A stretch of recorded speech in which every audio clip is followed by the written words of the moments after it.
हिमाल स्टिल प्रस्तुत गर्दछ कार्यक्रम तमसुमा ज्योतिर्गमय।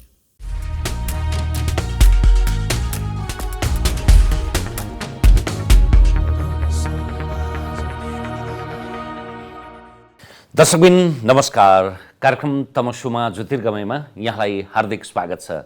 पछिल्ला केही श्रृङ्खला हामीले निर्वाचन केन्द्रित गरेका छौँ।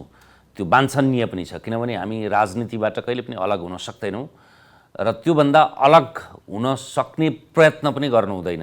राजनीति गर्नु र राजनीति बुझ्नु अथवा राजनीतिका विषयमा मन्थन गर्नु, यी फरक फरक सन्दर्भहरू हुन्। राजनीतिकरण हुनुभन्दा पनि राजनीति बुझेर त्यसलाई सचेतनापूर्वक रूपमा सबै नीतिहरूको मूल नीति राजनीतिलाई सङ्ल्याउनु, त्यसलाई पर्गेल्नु र त्यसलाई मार्गनिर्देशन गर्नु सबभन्दा अहमता हो। आजको श्रृङ्खलामा हामीसँग हुनुहुन्छ नेपाली कङ्ग्रेसका नेता प्रदीप पौडेल। प्रदीपजी, स्वागत छ यहाँलाई। हजुर, धन्यवाद। सबभन्दा सुरुमा चाहिँ तपाईँ दुईटा दृष्टिकोणले चाहिँ यो नवीनतम हो। एउटा प्रतिनिधि सभाका लागि पनि तपाईँको पहिलो खुड्किला हो र दोस्रो तपाईँ तनहुको मान्छे, तर काठमाडौँ किन रोज्नुभयो, काठमाडौँ 5 किन रोज्नुभयो? मलाई पहिलो कुरा त म तनहुको मात्रै होइन, म खास काठमाडौँमा म 2043 सालदेखि निरन्तर बसिरहेको छु। अब चुनाव लड्ने निर्वाचन क्षेत्र कहाँ बनाएँ भन्ने एउटा विषय हुनसक्छ। त्यो सन्दर्भमा मैले पछिल्लो समय तनहुमा पनि काम गरेको हो, तर मैले काठमाडौँ यस कारणले रोजेँ कि यो काठमाडौँमा एकदमै चेतना भएका मतदाताहरू हुनुहुन्छ होइन। यहाँ चाहिँ बढी एक्सपोजर पाइन्छ, यहाँ चाहिँ व्यथिति विरुद्ध लडियो भने जनताको साथ पाइन्छ। अनि यहाँ कस्तो खालको परिस्थिति छ, काठमाडौँभित्र पनि यो क्षेत्रमा चाहिँ हाम्रो राजनीतिलाई केही पात्रहरूले असाध्यै दूषित बनाए होइन। त्यसैले त्यो पात्रहरूका विरुद्ध लड्ने कुरा चाहिँ उपयुक्त हो भन्ने मलाई लाग्यो। समग्र राजनीति गर्ने मान्छे सबै खराब हुन् त? पार्टीहरूप्रति जुन खालको वितृष्णा छ, त्यो वितृष्णालाई चाहिँ अन्त्य गर्न जरुरी छ। त्यसैले यो राजनीतिप्रतिको अविश्वासलाई अन्त्य गर्नका लागि, यो व्यथितिलाई अन्त्य गर्नका लागि काठमाडौँको प्रतिनिधित्व, त्यसमाथि यस क्षेत्रको प्रतिनिधित्व गर्ने कुराले चाहिँ बढी ओजस्वी भइन्छ अथवा बढी त्यो क्षेत्रमा काम गर्ने परिस्थिति बन्छ भन्ने लागेर मैले यो क्षेत्र रोजेँ। सामान्यतया प्रतिनिधि सभाको निर्वाचन लड्नका लागि यही क्षेत्र हुनुपर्छ भन्ने छैन, स्थानीय तहको जस्तो जहाँबाट पनि लड्न सकिन्छ। 165 क्षेत्र नै जहाँसुकै लागि स्वतन्त्र हुन्छ। तर तपाईँको क्षेत्र परिवर्तन गर्ने कुराले आफैमा फेरि प्रतिनिधि सभाको सदस्य हुँदैमा त्यसले सबै थोक गर्ने भन्ने होइन। यद्यपि नेपालमा, भारतमा, दक्षिण एसियाको चाहिँ के छ भने कुन क्षेत्रबाट जित्यो, त्यसमा कुन घनत्वको अपनत्व छ र त्यसको त्यो उनीहरूप्रतिको त्यो जवाबदेहिता कुन हदमा निर्वाह गरिन्छ भन्ने प्रश्नको जवाबदेहिता खोजिन्छ। भोलि तपाईँले काठमाडौँ 5 रोजिरहँदाखेरि यसमा तपाईँको स्थायित्व र अविच्छिन्नताको प्रश्नमा चाहिँ तपाईँको जवाबदेहिता हुन्छ कि हुँदैन? मलाई यसो दुईवटा कुरा हुन्छ जस्तो लाग्छ। पहिलो कुरा चाहिँ यो राजधानी हो होइन। राजधानीको भूमि कसैका लागि नौलो अथवा चाहिँ कोही राजधानीको भूमिमा टुरिस्ट हुँदैन। म नेपाली हुँ, मेरो देशको राजधानी चाहिँ मेरा लागि आफ्नो क्षेत्र नहुने, अन्यत्र हुने त्यस्तो अवस्था बन्नु हुँदैन र छिटो न्यारेटिभ बनाउने कुरा पनि स्वाभाविक होइन। दोस्रो कुरा, प्रतिनिधि सभाको चुनाव चाहिँ राष्ट्रिय नेतृत्व गर्ने विषय हो। एउटा सांसदले चाहिँ एउटा क्षेत्र विशेषको नेतृत्व गर्ने भन्दा देशको नेतृत्व गर्ने विषय हो। तेस्रो कुरा, मैले नबुझेको काठमाडौँ अरू कसैले बुझेको छ भन्ने मलाई लाग्दैन। त्यसैले काठमाडौँ, म यहाँ स्कुल पढेको यहीँ हो, कलेज पढेको यहीँ हो, चाहिँ मलाई बाहिरका भन्नेहरूलाई मैले प्रश्न गरेको छु कि तपाईँ नयाँ हो कि म नयाँ हो, राम्ररी केलाएर हेरौँ। त्यस कारणले यो अब जस्तै यो समुदाय विशेषको प्रतिनिधित्व गर्ने होइन, अथवा त्यहाँको जनघनत्वभित्र कुन समुदायको मेजोरिटी बढी छ, त्यो कुराले प्रतिनिधित्व गर्ने सवाल पनि राजधानीमा त्यस्तो हुन्छ भन्ने मलाई लाग्दैन। तमाम राष्ट्रिय मुद्दालाई प्रभावकारी ढङ्गले उठान गर्न सक्ने नेतृत्व नै सांसद हो जस्तो मलाई लाग्छ। त्यस हिसाबले यो चाहिँ अब काठमाडौँ क्षेत्र नम्बर 5 राजधानीको एउटा महत्त्वपूर्ण क्षेत्र हो। मैले त राजधानीभित्रको पनि राजधानी भनेर भनेको छु। त्यस हुनाले यहाँ बढी एक्सपोजर पाइन्छ। यहाँ चाहिँ जस्तै मैले कोभिडको बेलामा 2 ठाउँमा एउटै काम गरेको थिएँ। यहाँ काठमाडौँमा पनि आइसोलेसन सेन्टर हामीले चलाएका थियौँ, तनहुँमा पनि चलाएका थियौँ। काठमाडौँको आइसोलेसन सेन्टरको एकदमै धेरै प्रचार भयो, त्यसले एक्सपोजर पायो। तनहुँमा कहीँ कतै पनि त्यो कुरा लेखिएन। त्यसैले जनताको पक्षमा काम गरियो भने यी ठाउँहरूमा बढी एक्सपोजर पाइन्छ। न्यायको पक्षमा काम गरियो भने यहाँ एकदमै बढी जनसमर्थन प्राप्त हुन्छ। यहाँको जनसमर्थन लिएर जोसँग नै लड्न सकिन्छ। खाली के गर्नु पर्यो भने जनताको पक्षमा काम गर्न सक्ने हुनु पर्यो। त्यसैले मैले यो क्षेत्र पाइरहन्छु भने त राजनीतिक कर्मथलो अन्त बनाउने कुरै हुँदैन। यसको विकल्प त अन्त कहीँ हुँदैन। कोसँग प्रत्याशी भयो भन्ने कुराले अर्थ राख्छ। तपाईँ नेकपा एमालेको वरियताका दृष्टिकोणले दोस्रो सोपानको पात्रसँग लड्दै हुनुहुन्छ, ईश्वर पोखरेलसँग, वरिष्ठ उपाध्यक्षसँग लड्दै हुनुहुन्छ। उहाँको त्यो झन्डै स्थायी किल्ला जस्तो क्षेत्र हो, त्यसैले त्यो चुनौती त कम छैन। मतलब दुईटा कुरा, एउटा हामीले भूगोललाई पार्टीको हो भनेर हेर्ने कुरा जनतालाई अपमान गर्ने हो। स्थानीय चुनावमा कसले धेरै भोट ल्याएको थियो, त्योभन्दा अगाडि कसले धेरै भोट ल्याएको थियो, त्यस आधारमा क्षेत्रमा त्यो लिगेसीको प्रभुत्व छ भनेर भन्ने कुराले के गर्छ भने एउटा चुनाव गरेपछि अर्को गर्नै नपर्ने हो त। त्यसो भए त्यही स्थायी हुने हो त। त्यसमाथि राजधानीका जनताले चाहिँ निर्वाचित भएको व्यक्तिले के गर्यो त्यो त मूल्याङ्कन गर्छन् हैन। योभन्दा अगाडि निर्वाचित हुनुभएकाहरूले के गर्नुभयो त देशका लागि? राम्रो गर्नुभयो, नराम्रो गर्नुभयो, केही पनि गर्नु भएन हैन। त्यसको एउटा मूल्याङ्कनको आधार हुन्छ भन्ने मलाई लाग्छ। त्यसैले म यस कारणले एकदमै हेभीवेटसँग प्रतिस्पर्धा गर्नै आएको। हाम्रो न्यारेटिभ छ नि हेभीवेट भन्ने, त्यो प्रतिस्पर्धै गर्न आएको, म चुनौती दिनै आएको। खासमा के छ भने धेरै केसेसहरू बाहिर आए हैन, तर त्यो विषयमा चाहिँ कहीँ कतै छानबिन पनि नहुने हैन। जस्तै चाहिँ भनौँ न ईश्वर पोखरेलज्यू चाहिँ पहिला चाहिँ रक्षा मन्त्री सहित उप प्रधानमन्त्री हुनुहुन्थ्यो। उहाँकै अध्यक्षले उहाँको रक्षा मन्त्री पद खोज्नुभयो, त्यो एक खालको कारबाही हो हैन। किन खोसियो त? कोभिडका बेलामा के भए त? प्रमाणित कुरा होइन, तर टिप्पणी भएका कुराहरू त हुन् नि। त्यस कारणले त्यो चाहिँ पार्टीभित्रै ती विषयहरू छानबिनका विषय बन्नुपर्छ कि पर्दैन? देशमा आम नागरिकले ती विषयहरूलाई आधार बनाउनु पर्छ कि पर्दैन? त्यसैले मैले अघि नै पनि के भनेको थिएँ भने तमाम व्यथितिका विरुद्ध लड्ने आँट गरेर म यहाँ निर्वाचन लड्न आएको। त्यसैले यो व्यथिति यसरी नै मौलाउने हो, यसरी नै अनुमोदित हुँदै जाने हो भने यो राजनीतिले समाजलाई, देशलाई केही पनि दिन सक्दैन। कम्तीमा चाहिँ भ्रष्टाचार मुक्त देश बनाउन सकिएन भने, यी टीका टिप्पणीहरूलाई आधार बनाउने स्थिति बन्न सकेन भने सुशासन प्राप्त हुन सक्दैन। त्यस हुनाले चाहिँ मैले मुद्दाका आधारमा हैन चाहिँ आफ्नो विगतका आधारमा चाहिँ प्रतिस्पर्धा गर्दै गर्दा चाहिँ यहाँ एकदमै चेतनशील र एकदमै सचेत मतदाता भएको कारणले यो क्षेत्रमा जनताको पक्षमा उभिन सकियो भने, के अरे एउटा विश्वास दिलाउने आधार निर्माण गर्न सकियो भने यहाँ चाहिँ भौतिक रूपमा कसैले नचिने पनि चुनाव जितिन्छ। किनकि यहाँ चाहिँ मुद्दा प्रधान हो भन्ने कुरा मतदाताले मान्नुहुन्छ। त्यसैले लामो विगतलाई, सबैको विगतलाई यहाँका मतदाताहरूले हेर्नुहुन्छ। यहाँ चाहिँ राजनीतिप्रति असाध्यै धेरै अविश्वास छ, नेतृत्वप्रति घृणा नै छ हैन। त्योलाई चाहिँ फर्काउनका निम्ति हामीले नयाँ सिराबाट व्यवहार गर्न सक्नुपर्छ, नयाँ तरिकाबाट काम गर्न सक्नुपर्छ। जनताको प्रतिनिधि भनेको सेवक हो भन्ने कुरालाई स्थापित गर्न सक्नुपर्छ। त्यसैले त्यो स्थापित गर्ने गरी तमाम व्यथितिका विरुद्ध लड्ने गरी हिजो हामी सडकमा एकदमै सक्रिय भएर काम गऱ्यौँ। अब सडकबाट ती विषयहरूलाई संसदमा लानका निम्ति उम्मेदवारी प्रस्तुत गरेको। त्यसैले कसैसँग डराउने चाहिँ कुनै पनि विषयको सन्दर्भ छैन। हामीले उठाएका विषयहरू प्रष्ट छन्। हामी चाहिँ हाम्रो पार्टीको घोषणापत्र सँगसँगै आफ्नो हुटुटी पनि जोडेर निर्वाचन लडिरहेको स्थिति छ। तपाईँ काठमाडौँ 5 को प्रत्याशी भएर यो कार्यक्रममा आइरहनु भएको छैन। खालि तपाईँलाई यो प्रसङ्गवश त्यसको दाबी पुष्टि गर्नका लागि मात्रै हो। ईश्वर पोखरेलजीसँग उहाँसँग पनि रसाकसी गरौँला। नेपाली कङ्ग्रेसभित्र दोस्रो पुस्ता भनौँ अथवा उमेर आफैमा पुस्ता होइन, तपाईँहरू विशेष गरी गगनजी, विश्वजी, प्रदीपजी भने कङ्ग्रेस पार्टीभित्रको मात्रै होइन, समग्रमा देशमै पनि राजनैतिक दलमा अब यिनीहरूले पुस्तान्तरण पछाडि यिनीहरूले नेतृत्व गर्न सक्छन् भन्ने हो। महामन्त्रीको प्रत्याशी भइसकेको पात्र भएका कारणले अब राष्ट्रिय राजनीतिका मूलभूत प्रश्नमा तपाईँहरूका अगाडि चाहिँ दुईवटा चुनौती भयो क्या। एउटा चाहिँ पार्टीभित्रैको त्यो स्थायी संस्थापन विरुद्ध जुझ्नलाई, र अर्को तपाईँहरूकै उमेर, तपाईँहरूकै छिमेल र त्योभन्दा कम उमेरसम्मका पार्टीभन्दा बाहिरकासँग जुझ्न। यी दुईवटा कुन चाहिँ बढी सकसपूर्ण हुने रहेछ? मतलब हाम्रो राजनीतिमा चाहिँ सुधार पार्टीभित्र पनि गर्न जरुरी छ, समग्र राष्ट्रिय राजनीतिमा झन् धेरै सुधारहरू गर्न आवश्यक छ। यो यथास्थितिलाई कायम राखेर हामीले राजनीतिप्रति विश्वास बढाउन सक्दैनौँ। आफै किन सक्रिय भएको भन्ने जवाफ दिन पनि सक्दैनौँ।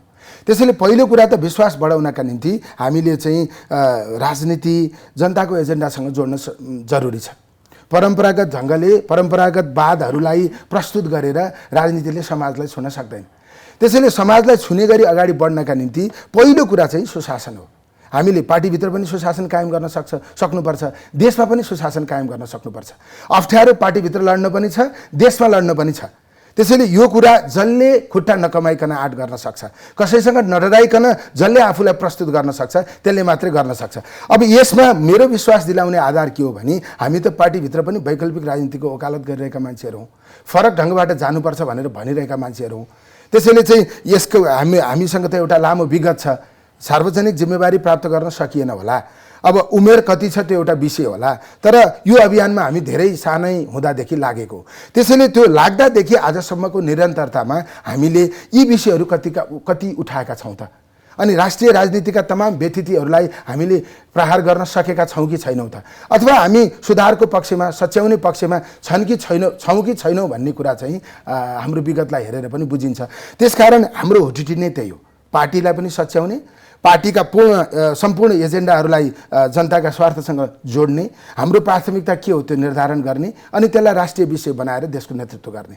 त्यसको निम्ति चाहिँ यो परम्परागत ढङ्गबाट अथवा यो यथास्थितिको जुन अवस्था छ यसलाई हामीले कुनै न कुनै ढङ्गबाट परिवर्तन गर्न सक्नुपर्छ। त्यसो गर्न सकिएन भने आम मान्छेको राजनीतिप्रति जुन निराशा छ त्यो बढेर चुलिएर जान्छ। त्यसैले आशावादी बनाउन हामीलाई अलिकति चाहिँ आशाको नजरले हेरिएको पनि यस कारणले हो। हामी पदभन्दा बाहिरै बस्यौँ, अहिलेसम्म खास भूमिका पाएनौँ, त्यसको सुविधा हामीले लिइरहेका छौँ। त्यो भूमिकामा गइसकेपछि हामीले गर्छौँ कि गर्दैनौँ भन्ने प्रश्न पनि छ, हामीलाई शङ्काको घेरामा राखिएको स्थिति पनि छ।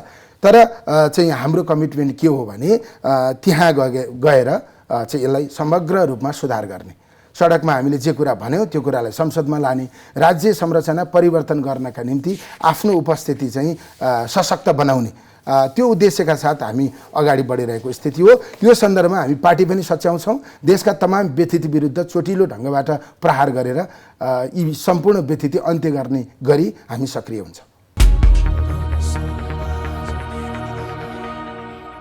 पार्टीभन्दा बाहिर जनस्वतन्त्र भन्ने नामको उभार छ, यो दुईटा दोसाँधका बिचमा चाहिँ त्यो एकदमै चेपुवा यो पछिल्लो 5 वर्ष चाहिँ बडा सङ्क्रमणमा बित्ने जस्तो देखिन्छ के? अब यसमा मलाई के लाग्छ भने अब यो राजनीतिक दलहरूलाई सचिनका निम्ति ठुलो दबाब छ हैन। स्वतन्त्र भनिरहनुभएका साथीहरूले पनि त्यही राजनीतिक पार्टीहरूका विकृतिमाथि, देशको विकृतिमाथि प्रहार गरेर ती विषयहरू उठाइरहनु भएको अवस्था छ। हामीले पार्टीभित्रै बसेर पनि यी विषयहरूलाई उठाइरहेका छौँ। त्यसकारण अब सच्याउने हो, सचिने हो भने चाहिँ यसलाई चाहिँ एकदमै अप्ठ्यारो मान्नुपर्ने, यसलाई चाहिँ स्वीकार नगर्नुपर्ने कुनै कारण छैन। सचिने हो भने, खास गरी यथास्थितिमै रहिरहने हो भने चाहिँ हाम्रो पार्टी पनि रहँदैन, हामी पनि रहँदैनौँ। आफ्नो अस्तित्वको लागि पनि हामीले परिस्थितिलाई बदल्न सक्नुपर्छ। र फेरि भनिरहेका कुरा के हो भने, मानिलिउँ मैले चाहिँ के भनेको छु भने सुशासनका निम्ति भ्रष्टाचार विरुद्ध लड्ने छु। मैले भोलि सांसद भएर संसदमा भ्रष्टाचार विरुद्ध सङ्कल्प प्रस्ताव पेश गरेँ, त्यो बेला मेरो पार्टीले किन गरिस् भनेर भन्न सक्दैन, किनकि त्यो राम्रो काम हो। त्यसैले पार्टीभित्रै फरक पहिचान बनाउने, पार्टीलाई नै लोकप्रिय बनाउने ढङ्गबाट पार्टीभित्रका कोही न कोही मान्छे लाग्न जरुरी छ, त्यो पार्टीको अस्तित्व कायम गर्नका लागि। अनि सँगसँगै जो अहिलेको जुन दबाब छ त्यो दबाब अनुसार आफूलाई परिवर्तन गर्न सकिएन भने प्रतिस्पर्धा पनि गर्न सकिँदैन। त्यस हुनाले मेरो विचारमा अप्ठ्यारो चाहिँ नसचिँदा हुने हो, सचिँदा एकदमै सजिलो छ, नसचिँदा एकदमै अप्ठ्यारो छ। मैले भन्न खोजेकै कुरा त्यही हो। एकदमै धेरै दबाब हुँदै पनि सचिएन भने अस्तित्वै समाप्त हुन्छ। सचियो भने चाहिँ के हुन्छ भने अब पार्टीलाई चाहिँ एकदमै बहिष्करण गर्न खोजिएको त होइन, सुधार्न खोजिएको, पार्टीले राम्रो गरोस् भनेर भन्न खोजिएको। आज चाहिँ एकदमै काङ्ग्रेसलाई समर्थन गर्ने मतदाताहरूले पनि विकल्प किन खोज्नु भएको भने काङ्ग्रेस सचिँदै सचिएन।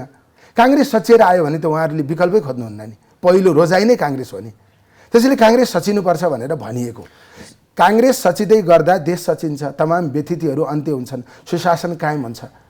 त्यसकारणले चाहिँ हामीले पहिलो काम चाहिँ आफूलाई सच्याउने, त्यसपछि देशका निम्ति चाहिँ पार्टीको एउटा स्पष्ट एजेन्डा बनाएर अगाडि बढ्ने।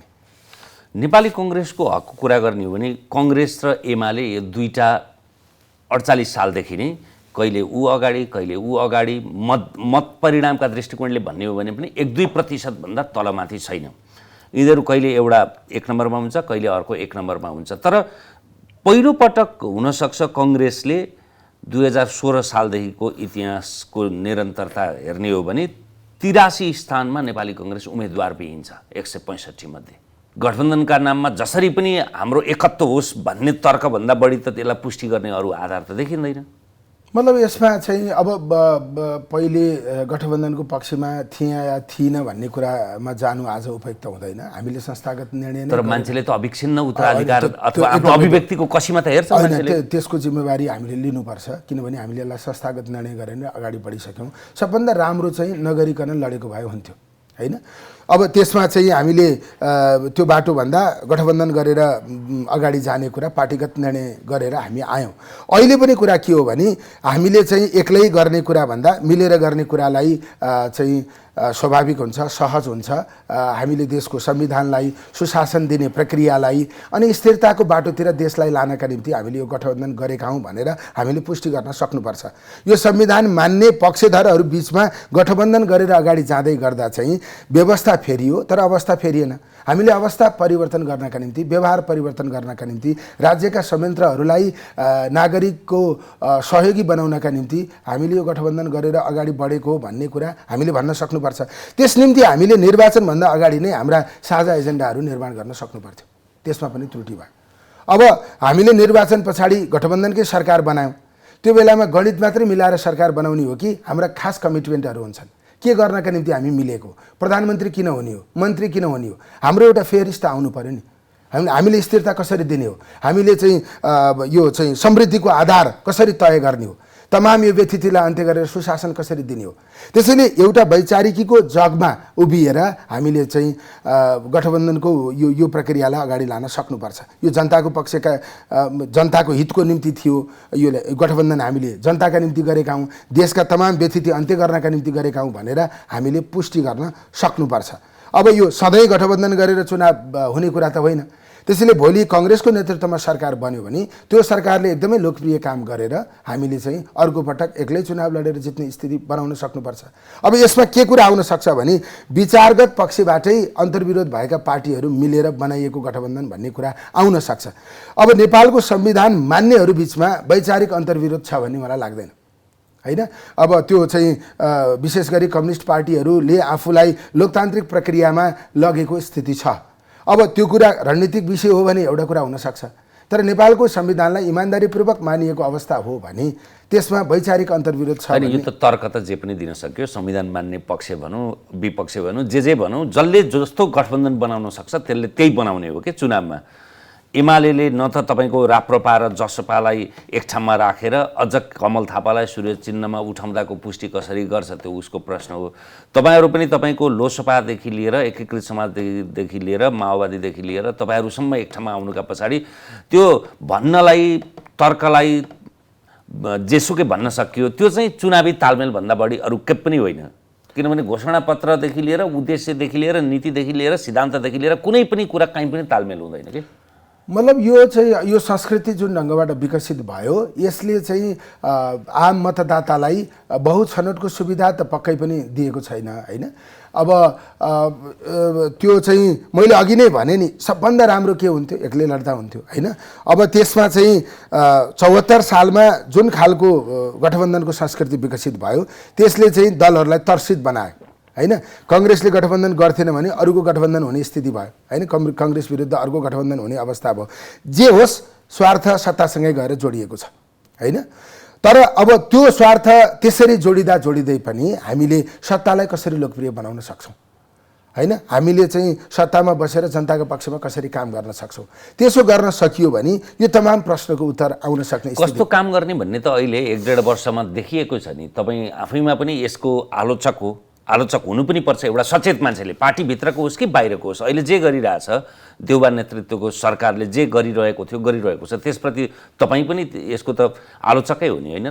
मतलब यसमा मलाई के लाग्छ भने नेपाली कांग्रेसले लोकतान्त्रिक मूल्य र मान्यताका निम्ति कसैसँग कम्प्रोमाइज गरेको अवस्था होइन। देशमा समन्वय गरेर सहमतिको राजनीतिलाई अगाडि बढाउने प्रक्रियामा पनि अब्बल भूमिका गरेको छ, तर सुशासन दिने सन्दर्भमा कांग्रेस पनि चुकेको छ।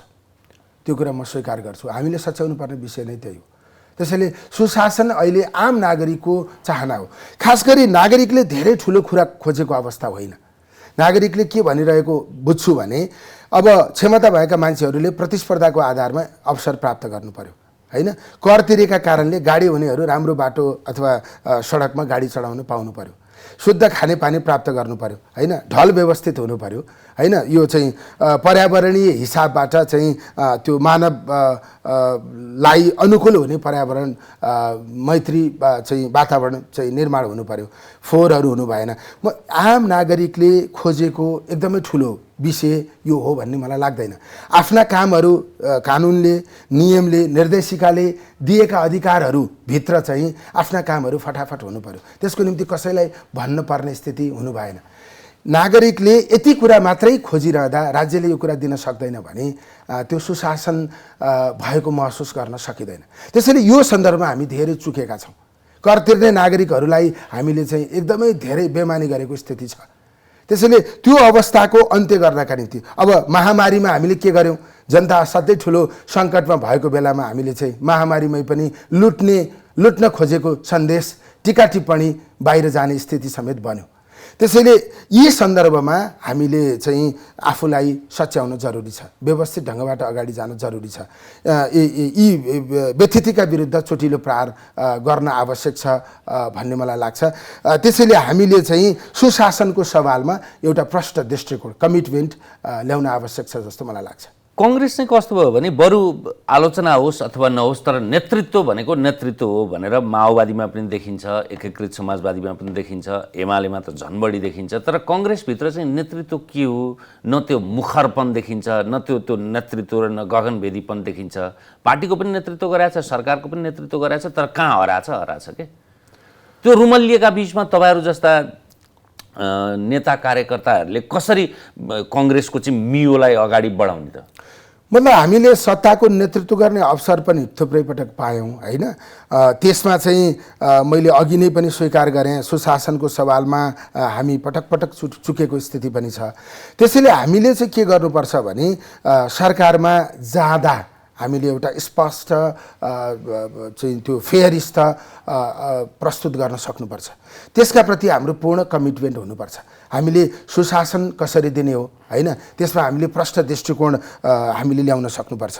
त्यसपछि हामीले चाहिँ देशका रिसोर्स के हो त्यसलाई कसरी परिचालन गर्ने हो, तमाम यो बेरोजगारीको समस्या कसरी हल गर्ने हो, चाहिँ गरिबीको यो अवस्थालाई कसरी हल गर्ने हो, चाहिँ तपाईको चाहिँ उद्योग मैत्री वातावरण यहाँ कसरी निर्माण गर्ने हो, यो ब्रेन ड्रेनको, लेबर ड्रेनको अथवा पुँजी पलायनतालको जुन खालको स्थिति छ त्यसलाई कसरी अन्त्य गर्ने हो, करप्सन, नीतिगत करप्सनलाई कसरी अन्त्य गर्ने हो, परराष्ट्र नीतिलाई चाहिँ सन्तुलित बनाएर राष्ट्रहितको पक्षमा कसरी चाहिँ बनाउने हो भन्ने सन्दर्भमा हाम्रो स्पष्ट डकुमेन्ट हुन जरुरी छ।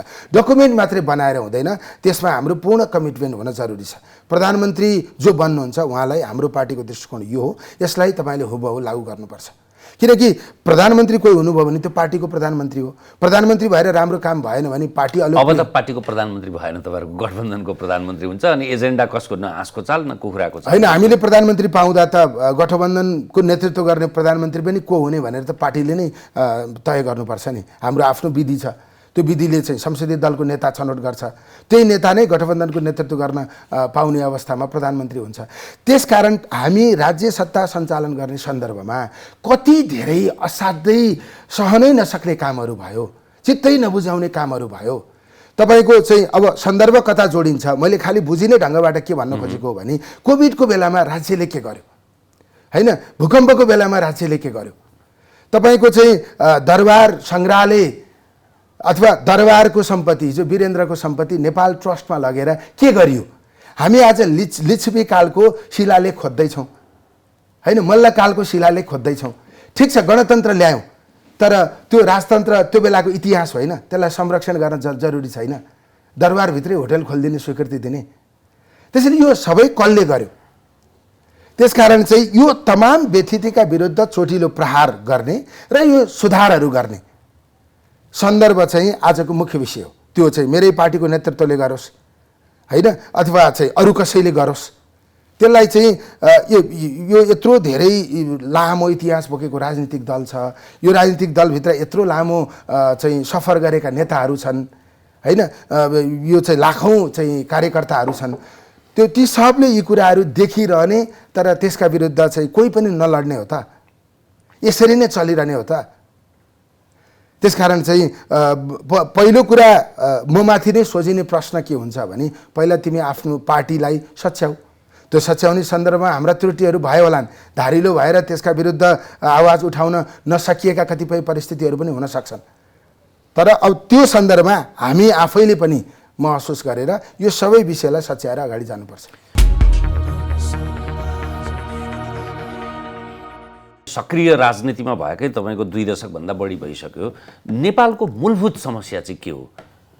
भू राजनीतिको टकरावका बिचमा नेपाल हुनु सकस हो कि नेपालको चाहिँ निकै पछि मात्रै नेपाल चाहिँ खुला राजनीतिमा आयो? राणा शासन, पञ्चायत लगायतको त्यो राजनीतिक रूपान्तरण समस्या हो कि नेपालको भौगोलिक विषमता अथवा भूपरिवेष्टितपन समस्या हो कि अथवा अर्ध औपनिवेशिक अर्ध सामन्ती भन्ने भाष्यको समस्या हो कि के समस्या हो र यसको समाधानको सूत्र के हो तपाईँले देख्दाखेरि? होइन, मेरो विचारमा भूराजनीतिक अवस्था समस्या बन्यो, तर त्यो अवसर थियो। यो चाहिँ सामरिक हिसाबले अथवा चाहिँ हाम्रो छिमेकी 2 ठुला देशको बिचमा हामी भएको कारणले यसमा हामीसँग प्रशस्त अवसर थियो, तर त्यसलाई हामीले अवसरतिर लान सकेनौँ, यो समस्यातिर गयो, होइन। यो चाहिँ कस्तो भने यो हामी ठुला देशमा 2टा ठुला देशले च्यापेको एउटा सानो देश हो भन्ने मनोविज्ञान बन्यो। सिङ्गापुरले, ली क्वानले त्यस्तो सोचेको भए सिङ्गापुर त्यस्तो बन्दैन थियो। त्यसैले सानो भएर पनि थुप्रै अवसरहरू ठुलाहरू बिचमा भएको कारणले हामीसँग छ। जस्तै हाम्रो चाहिँ अन्तर्राष्ट्रिय बजारमा के जान्छ? संसारको सबभन्दा ठुलो बजार होइन चीन, दोस्रो ठुलो बजार होइन भारत? हाम्रो उत्पादन त्यहाँ के जान्छ? हाम्रो जनसङ्ख्याभित्र हामीले भन्छौँ कृषि, पर्यटन, हाइड्रो, यो सबै हाम्रा रिसोर्सहरू हुन्, तर त्योभन्दा ठुलो रिसोर्स चाहिँ हाम्रो जनसङ्ख्याभित्र भएको युवा शक्ति होइन। 40% युवा चाहिँ हाम्रो जनसङ्ख्याभित्र छ। त्यसलाई हामीले देश बनाउनका निम्ति सक्रिय बनाउन सकेका छौँ त? र फेरि हाम्रो राजनीतिले प्राथमिकता निर्धारण गर्नै सकेको छैन। म यहाँलाई एउटा उदाहरण प्रस्तुत गर्न चाहन्छु कि हामीले घोषणापत्रमा सरकार 5 वर्ष चलाउन पायौँ भने 50 लाख पर्यटक नेपाल भित्राउँछौँ। 50 लाख पर्यटक भित्राउनका निम्ति ती पर्यटक हिँड्ने बाटो हुनु पर्यो, ती पर्यटक बस्ने होटल हुनु पर्यो, त्यही अनुसारको हस्पिटालिटी को सबभन्दा सुरुमा त जहाज आउन सक्ने विमानस्थल हुनु पर्यो। तर त्योभन्दा अगाडि गुगलमा गएर सर्च गर्यो भने काठमाडौँ कस्तो देखिन्छ? संसारको प्रदूषित सहर मध्येको एउटा सहर हो काठमाडौँ, जहाँ बस्ने नागरिकले शुद्ध अक्सिजन लिन पाउँदैन, जहाँ घन्टौँसम्म ट्राफिक जाममा अल्मलिनुपर्छ, जहाँको खोला नालामा ढल बग्छ, सभ्यतामाथि त्यति ठुलो प्रहार भइरहेको छ, होइन। तपाईँको चाहिँ पक्की घर छ, सुन्दर घर छ, माथि छानोबाट पानी छिर्ने होइन, पर्खालतिरबाट पानी छिर्ने होइन, जमिनबाट पानी छिरेर घर पुरै डुबानमा पर्छ। त्यस्तो समस्या झेलेको 10 वर्ष जति भइसक्यो। त्यसैले गुगलमा त्यस्तो देखिँदा संसारका पर्यटकहरू नेपाल आउन एकदमै उत्साहित हुन्छन् त। देशकै राजधानीको अवस्था यस्तो छ। त्यसकारण पहिलो प्राथमिकता के हो भने राजधानीलाई सफा गर्नु पर्यो। हामीले प्रष्ट ढङ्गले के भनेका छौँ भने राजधानी सफा गर्ने, राजनीति सफा गर्ने। त्यसैले यो देशको यो हालत हुने सन्दर्भ चाहिँ हामीले अवसरहरू, राजनीतिले यो परिस्थितिलाई अवसरका रूपमा व्याख्या गर्न सकेन, पहिलो कुरा। दोस्रो कुरा, देशमा सुशासन हुन सकेन, होइन। हामीले गणतन्त्र ल्यायौँ, तर चाहिँ यहाँ एकदमै बुझिने गरी टिप्पणी कसरी गरिन्छ भने एउटा राजा हटाएर दर्जनौँ राजाहरू जन्मिए। त्यो त व्यवस्थाले गरेको होइन नि, व्यवहारले गरेको हो नि। चाहिँ नेतृत्वको व्यवहार त्यस्तो भयो, व्यवस्था फेरियो तर व्यवहार फेरिएन। त्यसकारण अवस्था पनि फेरिन सकेन। त्यसकारण हामीले अहिले धेरै ठुलो कुरा केही गर्नै जरुरी छैन, व्यवहार फेरौँ, अवस्था पनि फेरौँ। त्यस्तो गर्नका निम्ति हामीले सुशासन कायम गर्न सक्नुपर्छ र राजनीतिक दृष्टिकोण यस्तो हुनु पर्यो कि आम मान्छेलाई हामीसँग अवसर छ। अब जापानमा धेरै पाकाहरू हुनुहुन्छ हैन, जापानले सेवा खोजिरहेको छ, जापानको नजर नेपालतिर पनि छ। हामीभन्दा इमान्दार बङ्गाली हुन् कि फिलिपिनोहरू हुन् कि, त्यसरी तुलना गर्ने अवस्था बनेको छ। यसरी नै सेवक बनिरहने हो त। त्यसकारण हामीले आफ्नो देश बनाउने सन्दर्भमा एउटा दृष्टिकोण निर्माण गर्न सकेनौँ, प्राथमिकता निर्धारण गर्न सकेनौँ, हाम्रो खास रिसोर्स के हो त्यसलाई चाहिँ पहिचान गर्न सकेनौँ। हामी एकदम आयातमुखी अर्थतन्त्रमा मात्रै निर्भर भएको अवस्था छ। निर्यातमुखी अर्थतन्त्र निर्माण गर्ने गरी हाम्रा एजेन्डाहरू बन्न सकेनन्। अनि त्यसको लागि यो सबै विषयसँग जोडिएर के आउँछ भने नेतृत्व योग्य भयो त। योग्य नेतृत्व हुन्थ्यो भने यी तमाम विषयहरू छोडिन्थे त, यी तमाम विषयहरू देख्दै नदेखिने हुन्थे त। यो प्रश्न यहाँनिर आउन सक्छ। अब यो प्रश्न यहाँनिर आउँदै गर्दा के छ भने यो यथास्थिति नबदलिएसम्म नयाँ परिस्थिति बन्दैन। नयाँ परिस्थिति बनाउने भनेको मैले व्यवस्था परिवर्तन गर्ने भनेर भनेको होइन। नयाँ परिस्थिति बनाउने भनेको राजनीतिले खास विषयलाई एड्रेस गर्न सक्नु पर्यो। यो निर्वाचनहरू हुन्छन्, निर्वाचनहरूको सन्दर्भमा मैले के देखेको छु भने भोट लिएर जित्नेले त महामारीमा पनि छोडेनन् हैन, जनतालाई गर्नुसम्म अपमान गरे, तर भोट हाल्ने चाहिँ कति गम्भीर हुनुभयो त। मैले चाहिँ अब भन्ने के गरेको छु भने भोट दिने भनेको त खाली कागजमा सिग्नेचर गरेर दिने हो। खाली कागजमा सिग्नेचर गरेर कसलाई दिन्छ? जसमाथि सम्पूर्ण विश्वास छ, जसले आफूलाई कहिल्यै धोका दिँदैन भन्ने लाग्छ। अनि त्यही गम्भीरता अपनाएर हामीले मत दिइरहेका छौँ त। त्यसैले मत दिनेहरू निर्दोषी हुनुहुन्न, त लिनेहरूले त चाहिँ मत दिनेहरूलाई एकदमै धेरै अपमान गरेको स्थिति छ। अब क्रान्ति गरेर परिवर्तन हुन्छ भन्ने मलाई लाग्दैन। अब निर्वाचनबाट परिवर्तन गर्न तयार हुनुपर्छ। मतदाताले यो परिवर्तन गर्ने मौका हो, यो एउटा आन्दोलन हो, व्यथिति विरुद्ध लड्ने आन्दोलन हो भन्ने महसुस गरेर मतदान गर्ने हो भने परिस्थितिलाई परिवर्तन गर्न सकिन्छ। नेपालको तपाईँले पनि संक्षेपमा भन्नुभयो, नेपालको सम्भावनाका विषयमा एउटा पर्यटन भयो, एउटा जलस्रोत भयो, अर्को कृषि अथवा जे होला, तपाईँ अथवा राजनीतिमा लागेको मान्छेको चाहिँ आफैमा एउटा मन्थन पनि हुन्छ, चिन्तन पनि हुन्छ, अध्ययन पनि हुन्छ, अनुभव पनि हुन्छ, सङ्गत पनि हुन्छ। के गर्न सकियो भने चाहिँ नेपाल यस्तो हुँदैन? मेरो विचारमा पहिलो कुरा मैले धेरै पटक भनिसकेँ, मुख्य कुरा सुशासन हो।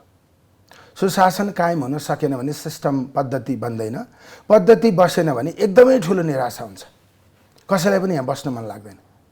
पद्धति नै नभएको देशमा किन? र फेरि सुशासन भनेकै पद्धति हो, पद्धति भनेकै सुशासन हो। एकदम यो अनुनाश्रित सम्बन्ध अथवा अर्कालाई छुट्याउन नमिल्ने विषयहरू हुन्। सुशासनले मात्रै पद्धति बसाउन सक्छ। पहुँच हुने मान्छेले योग्यतै नभई सब थोक प्राप्त गर्ने, योग्यता क्षमता भएको मान्छेले त्यो हुँदाहुँदै पनि केही प्राप्त नगर्ने मान्छेलाई त चाहिँ त्यो देख्दा त एकदमै धेरै निराशा हुन्छ, वितृष्णा हुन्छ।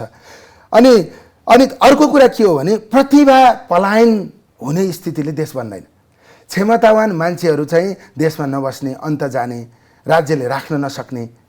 अनि क्षमता लिक्वानले चाहिँ सिङ्गापुर माछा मार्न गएका सिङ्गापुरीहरूलाई बोलाउनु भयो, सिङ्गापुर फर्क भनेर।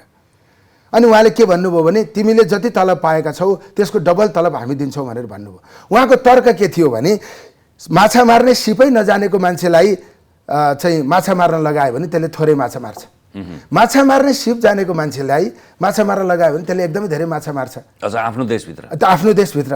त्यसैले त्यसलाई डबल तलब दिँदा त हामीलाई नै फाइदा हुन्छ। त्यसैले चाहिँ पहिला हाम्रो जनशक्तिलाई स्किल्ड बनाऊ हैन, श्रम शक्तिलाई भनौँ न, स्किल्ड बनाएर उसलाई देशभित्रै सक्रिय बनाऊ। अनि यो प्रतिभा पलायन, ब्रेन ड्रेनको स्थितिलाई रोकौँ, न्यूनीकरण गरौँ। त्यसको लागि धेरै ठुलो कुरा गर्नुपर्छ भन्ने मलाई लाग्दैन। MBBS पढेको डक्टरलाई 5 वर्ष सरकारी सेवामा काम गर अनि चाहिँ त्यसपछि MD गर्ने व्यवस्था राज्यले गरिदिन्छ हैन। त्यसलाई 6 डिजिटको स्यालेरी दिन गाह्रो कुरा हो भन्ने मलाई लाग्दैन। मैले सिम्बोलिक रूपमा भनेको, त्यस्तै इन्जिनियर हुन सक्नुहुन्छ, अरू क्षेत्रका विज्ञ क्षमतावान व्यक्तिहरू हुन सक्नुहुन्छ। जति योग्य नागरिक राज्यमा उत्पादन भयो त्यति राज्यलाई फाइदा हुन्छ। त्यसैले प्रतिभा पलायनताको स्थितिलाई अन्त्य गरिनुपर्छ। तेस्रो कुरा हामीले भनिरहेको कुरा के हो भने असाध्यै धेरै परनिर्भरता भयो। आफूले प्रयोग गर्ने केही चिजबिज उत्पादनै नगर्ने यस्तो परनिर्भरताले हाम्रो अर्थतन्त्र विकसित गर्न सक्दैन अनि असाध्यै धेरै आयातमुखी अर्थतन्त्र भयो। केही पनि निर्यात नगर्ने चीनतिर अथवा संसारको कुनै पनि बजारमा न भारत न चीन अथवा कतै पनि हामीले निर्यात गर्ने भनेको जनशक्ति मात्रै हो। जनशक्ति त्यो पनि अक्षम हो, अर्धसक्षम हो।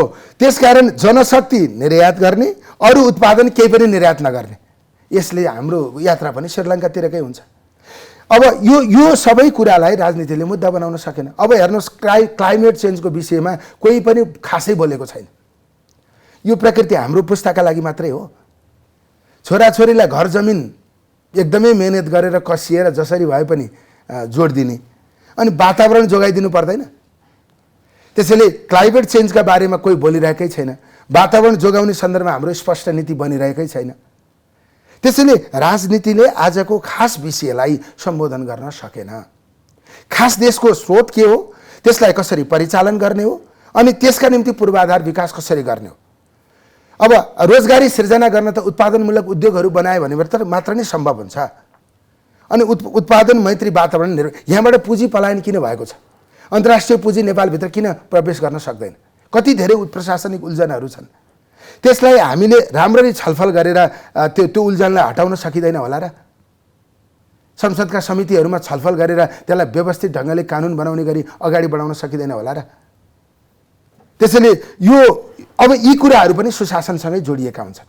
त्यसैले हामीले भनेका छौँ BCD, ब्रेन ड्रेन, त्योभित्र लेबर ड्रेन पनि पर्छ, चाहिँ पुँजी पलायनताको यो स्थितिलाई अन्त्य गर्नुपर्छ। C भनेको करप्सन। करप्सन कहाँ छैन भनेर सोध्नुपर्ने स्थिति छ। कहाँ छ भन्यो भने त लेख्नै पाइँदैन। त्यसैले करप्सनको अन्त्य गरेर सुशासन कायम गर्ने अनि यो डिपेन्डेन्सी परनिर्भरतालाई अन्त्य गरेर निर्यातमुखी अर्थतन्त्र विकसित गर्ने, त्यसको निम्ति उद्योग मैत्री वातावरण निर्माण गर्नुपर्छ। अर्को चाहिँ डेभलपमेन्ट। यो खालको विकासले मानव बस्तीलाई सुखी बनाउन सक्दैन। यो भद्रगोल विकास भयो। दिगो र व्यवस्थित विकास हुन जरुरी छ। दिगो, व्यवस्थित विकास र मौलिकतालाई आत्मसात गरेको विकास। हामीले नेपाललाई नेपालै बनाउने हो के? हामीले नेपाललाई सिङ्गापुर बनाउने होइन। हामीले नेपाललाई स्विजरल्यान्ड बनाउनु पनि होइन। काठमाडौँलाई हामीले भक्तपुर बनाउनु पनि होइन। हामीले काठमाडौँ नै बनाउने हो। त्यसैले मौलिकतामा आधारित दिगो र व्यवस्थित विकासलाई अगाडि बढाइन्छ। सस्तो सकस भयो भने अहिले तपाईँको कहाँ बस्ने ठाउँ हो, कहाँ बाटो बनाउने ठाउँ हो, कहाँ के निर्माण गर्ने ठाउँ हो भन्ने विषयमा यति भद्रगोल छ। यहाँ मात्रै होइन, अब 753 पालिकाहरूमा त्यस्तो अवस्था भइसक्यो। म अस्ति भर्खर युरोपका धेरै देशमा गएको थिएँ, त्योभन्दा अगाडि बेलायत गएको थिएँ।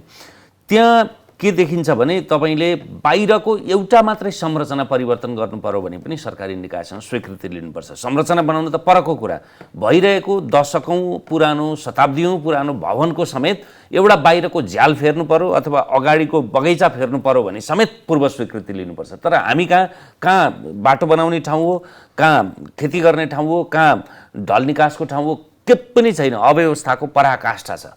यो कसले गर्ने, कसले सुधार्ने? मतलब यो सुधार्ने राज्यले नै हो। पुरा यो चाहिँ सङ्घीय सरकारले देशमा संरचना विकासको एउटा स्पष्ट व्यवस्थित र दिगो विकास, संसार नडुलेका थाहा नपाएका त मान्छे छैनन्। छैनन्। मतलब यो चाहिँ अब म त देशको 77 जिल्ला गएको छु होइन। म चाहिँ जिल्लाभित्र पनि छिरेको छु होइन।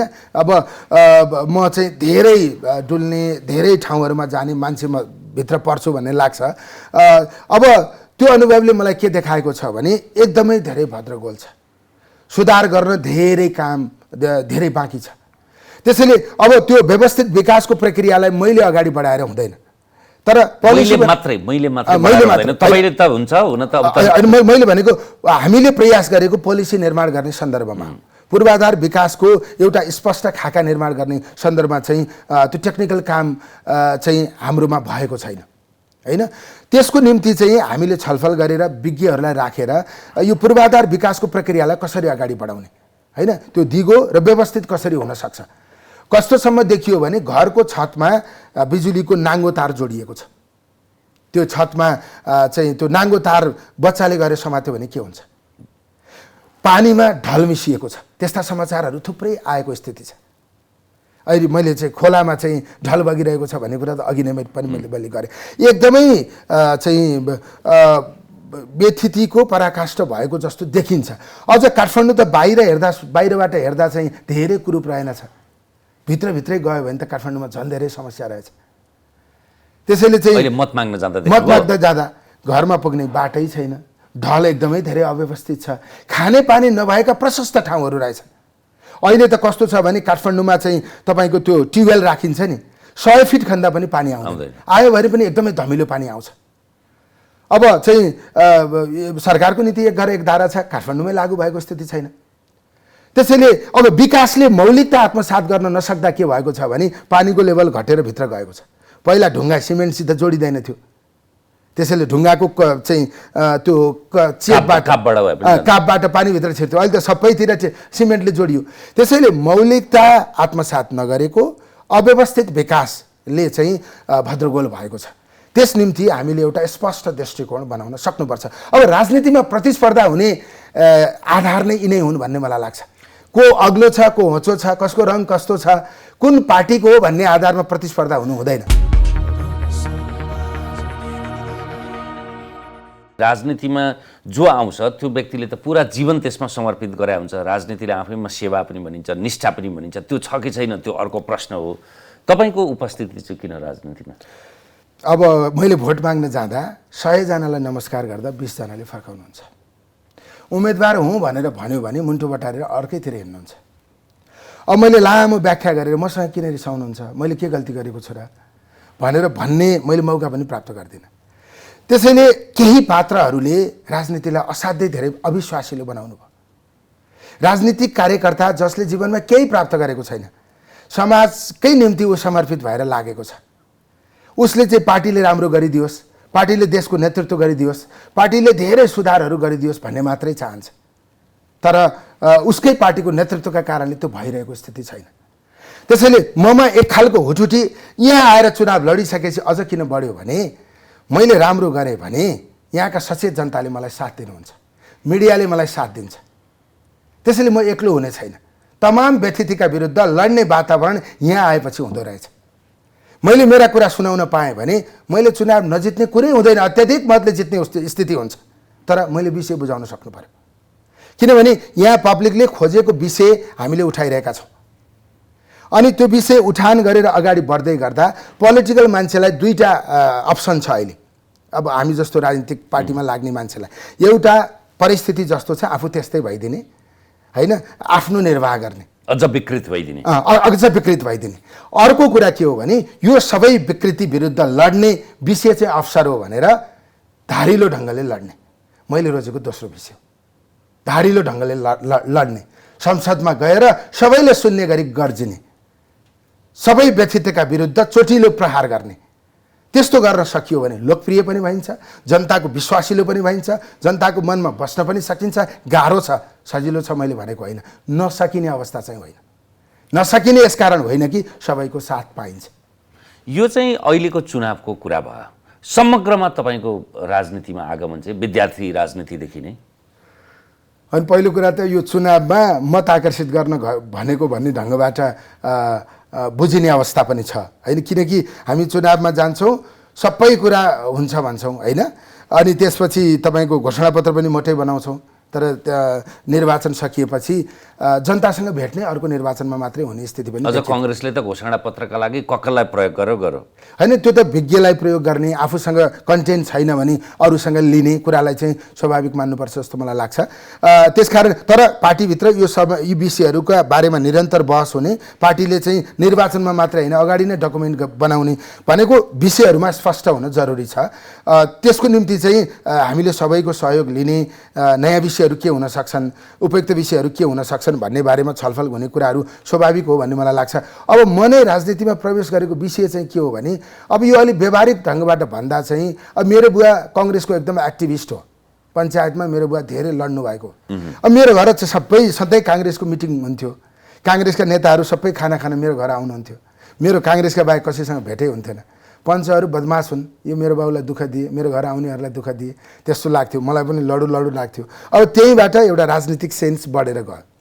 म चाहिँ 46 सालमै सिद्धार्थ वनस्थली स्कुल हुँदा चाहिँ यो 46 सालको आन्दोलनमा सक्रिय भएको मान्छे हो होइन। अब त्यो भनौँ न त्यो बेलामा चाहिँ 16 वर्ष नपुगिकन कस्टडीसम्म पुगेको मान्छे हो। अब त्यस कारणले चाहिँ अब एक खालको रुचि बढ्दै गयो, त्यसपछि त्यसलाई निरन्तरता दिँदै गइयो र चाहिँ यहाँसम्म पुग्यो। आज यहाँसम्म पुग्दा चाहिँ मलाई के लाग्छ भने 25-26 वर्ष यही अभियानमा मेरो पनि गुज्रिसक्यो। अब चाहिँ 15-20 वर्ष जान सक्छ। अनि यो सबै सक्रिय जीवन बिताइसकेपछि मलाई नै प्रश्न गरेँ भने मेरो यत्रो जीवन समर्पित गरेर यही कुरा सप्थोक भनेर लागेर समाजले के पायो, देशले के पायो? त्यो बेला मैले आफैलाई प्रश्न गरेँ भने मैले नै उत्तर भेट्ने स्थिति छैन, मैले नै सन्तोष गर्ने स्थिति हुँदैन।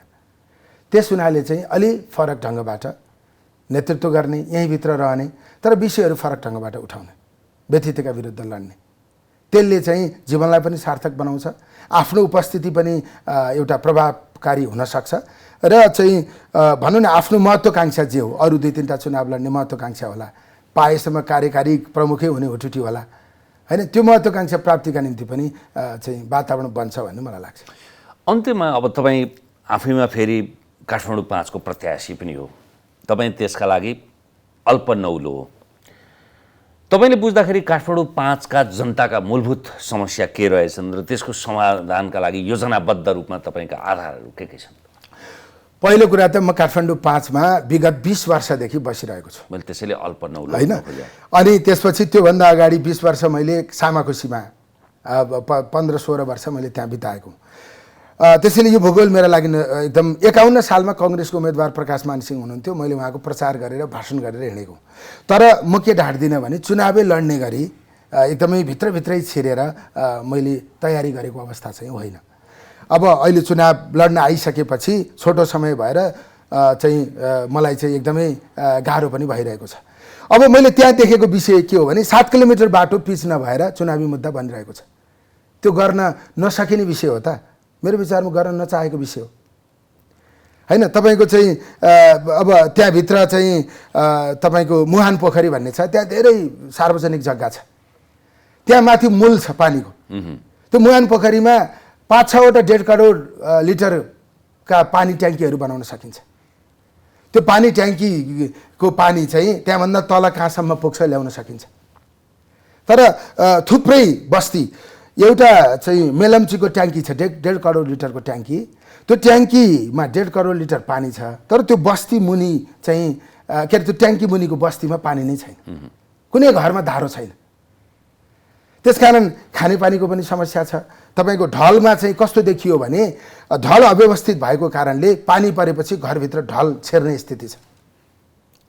अब त्यहाँका आम जनतासँग छलफल गरेर परामर्श गरेर कसैलाई पनि मर्का नपर्ने गरी त्यसलाई समय दिने, त्यसलाई प्राथमिकतामा राख्ने हो भने हल गर्न सकिन्छ। हलै नगरिकन बसिरहने हो भने त धेरै ठुलो चाहिँ समस्या हुने स्थिति देखिएको छ। करिडोरहरू कहीँ पनि बनेको छैन। 4 मा सबै ठाउँमा बनेको देखिन्छ, 5 मा कतै पनि करिडोरहरू बनेको देखिँदैन। सुरुङ मार्गसम्मको कुरा आजभन्दा 20 वर्ष अगाडि रामशरण महत अर्थमन्त्री हुँदा उहाँले ल्याउनु भएको सुरुङ मार्गको प्रस्ताव छ त्यहाँ, तर त्यो त्यत्तिकै अलपत्र छ हैन। तपाईँको चाहिँ त्यहाँ थुप्रै विषयहरूलाई व्यवस्थित गर्न आवश्यक। त्यो मैले भने नि, मैले चाहिँ कल्पनै नगरेको भित्रभित्रै जाँदा चाहिँ अरू धेरै समस्याहरू त्यहाँ देखिएको स्थिति छ। र त्यो चाहिँ 77 जिल्लाका नागरिकहरू बस्ने ठाउँ हो। त्यो 77 जिल्लाको सभ्यता संस्कृति त्यहाँभित्र छ, तर त्यसलाई विकास गर्ने सन्दर्भमा त्यहाँ केही काम भएको देखिँदैन। टोखा नेवारहरूको बस्ती हो, नेपालको प्राचीन सहर हो, त्यहाँ चाहिँ 2000 वर्ष पुरानो मल्लकालीन शिलालेखहरू भेटिन्छ। हाँडी गाउँ त्यो पनि नेवारहरूको पुरानो बस्ती हो, चाहिँ पुरानो सहर हो, त्यहाँ पनि त्यस्तै चाहिँ धार्मिक विषयहरू प्रशस्त छन्। बुढा नीलकण्ठ मन्दिर त यति चाहिँ त्यो चाहिँ अद्भुत रहेछ कि तपाईँको मन्दिरभित्र छिरेपछि विष्णुको मूर्ति उत्तानो परेर सुतिरहेको देखिन्छ, तर उत्तानो परेर सुतिरहेको मूर्तिको छाया चाहिँ त्यहाँभित्रको पानीमा प्रष्ट देखिन्छ। अनि त्यहाँ शिवको आकृति, सर्पले घाँटी बेरेको शिवको आकृति पनि त्यहाँ देखिन्छ। बुढा नीलकण्ठलाई बद्रीनाथ केदारनाथ पनि भनिँदो रहेछ। त्यसैले त्यसलाई एक्सपोज गर्ने हो भने धेरै ठुलो चाहिँ त्यो धार्मिक पर्यटन स्थल बन्ने रहेछ। शिवपुरीलाई सुरक्षित पदमार्गको रूपमा विकसित गर्न सकिन्छ। काठमाडौँका सबै नागरिकहरू गाडी चढेर शिवपुरी तल गाडी राख्ने अनि पदमार्गका रूपमा त्यो जङ्गलमा हिँड्ने वातावरण निर्माण गर्न सकिन्छ। अब त्यो लगायतका त्यहाँ चाहिँ धेरै मन्दिरहरू छन्, एकदमै धार्मिक महत्त्व भएका मन्दिरहरूलाई, त्यो मन्दिरहरूलाई जोडेर चाहिँ धार्मिक पदयात्रा गर्ने गरी त्यो पदयात्राको चाहिँ रुट बनाउन सकिन्छ। एउटा मन्दिरबाट अर्को मन्दिरमा जाने, अर्को मन्दिरबाट अर्को मन्दिरमा जाने, अर्को मन्दिरबाट अर्को मन्दिरमा जाने हो भने त्यहाँ चाहिँ पुरै मन्दिरहरूको रिङ रोड बन्न सक्छ। त्यसैले चाहिँ त्यो धार्मिक हिसाबले, सांस्कृतिक हिसाबले, अरू पहिचानको हिसाबले त्यहाँ चाहिँ देशका एकदमै विशिष्ट व्यक्तित्वहरू त्यहाँ बस्नुहुन्छ हैन। निवृत्त हुनुभएका, देशलाई धेरै योगदान गर्नुभएका अति आदरणीय विशिष्ट व्यक्तित्वहरू त्यहाँ बस्नुहुन्छ। कुनै पनि राम्रो पार्क छैन। पार्क छ, खाली ठाउँ छ, तर त्यो व्यवस्थित छैन। सार्वजनिक जग्गाहरूलाई संरक्षण गर्न आवश्यक छ। अब तपाईँको चाहिँ ढल निकासको पाइप, त्यो निकासको ठाउँ साँघुरो भएको कारणले ठाउँ ठाउँमा ढल बुझिने अनि बर्खामा धेरै ठुलो पानी आएर त्यो ढल निकासको जुन बाटो छ त्यो साँघुरो भएको कारणले पानी चाहिँ सतहमा आउने, त्यो पानी घरभित्र जाने, त्यस्तो खालको स्थिति छ। त्यसैले अब सांसद विकासको नेता हो होइन, एउटा प्रश्न त छँदैछ, तर यी सबै विषयलाई एड्रेस नगर्ने, निरपेक्ष बस्ने पनि त सांसद हुन सक्दैन। यो लामो फेरिस्ताको अर्थ तपाईँले त्यसलाई बुझ्ने, आत्मसात मात्रै गर्ने होइन, सुधारको पहल लिने भन्ने पनि अर्थमा बुझ्ने होइन। मलाई कसैले भर्खर आएको भनेका छन्, भर्खर आएको मान्छेले पनि त यति धेरै कुरा बुझिसकेछ नि त। धेरै पहिलेदेखि बस्नुभएका मान्छेहरूले यति धेरै कुरा बुझ्न किन नसक्नु भएको, अथवा बुझेर पनि काम नभएको हो त। त्यसैले यी विषयहरू काम गर्नकै लागि उठाएको। यो खासमा के छ भने, मैले के भनेको छु भने, ठिक छ स्थानीय तहको बजेटले पुगेन, प्रदेशको बजेट आएन, सङ्घको बजेट आएन भने भोलि केन्द्रको बजेट ल्याउनका निम्ति म सङ्घीय सांसदको हिसाबले ती सरकारी कार्यालयहरू जान्छु।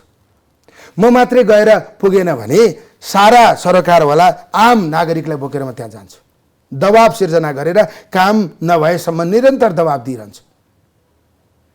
त्यसो गरेर त्यहाँका यी विषयहरू, त्यो चाहिँ कस्तो भने समस्याकै रूपमा देखिन नपर्ने समस्याहरू देखिएको छ, मुद्दै बन्न पर्ने मुद्दाहरू देखिएको छ। त्यसैले तिनीहरूलाई एकदमै छिटो पहल गरेर त्यसलाई समाधान गर्न सकिन्छ। त्यसलाई कसैलाई पनि नचिडाइकन, कसैलाई पनि अलपत्र नपारिकन त्यसको हल खोज्न सकिन्छ। हस्, व्यस्तताका बिचमा आइरहनु भएको छ। अहिले पनि तपाईँ चुनावी र्यालीमै हुनुहुन्छ, त्यो तपाईँको निधारमा घर दैलोबाट आउनु भएको छ। समय र संवादका लागि धन्यवाद यहाँलाई। यो मौका दिनुभयो, धेरै धन्यवाद। नमस्कार। हामीसँग हुनुहुन्थ्यो नेपाली कङ्ग्रेसका नेता प्रदीप पौडेल। आजलाई तमस्युमा ज्योतिर्गमयको श्रृङ्खला यति नै। हेर्दै रहनुहोला AP1। नमस्कार।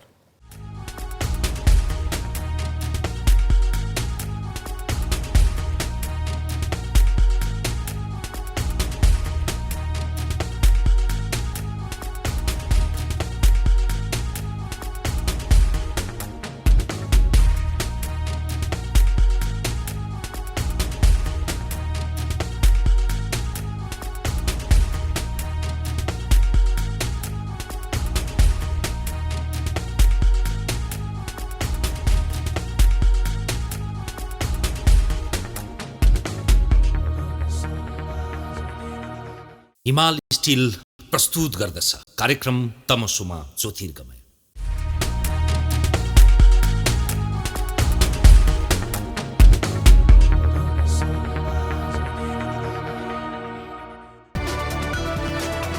It's an AP1 presentation.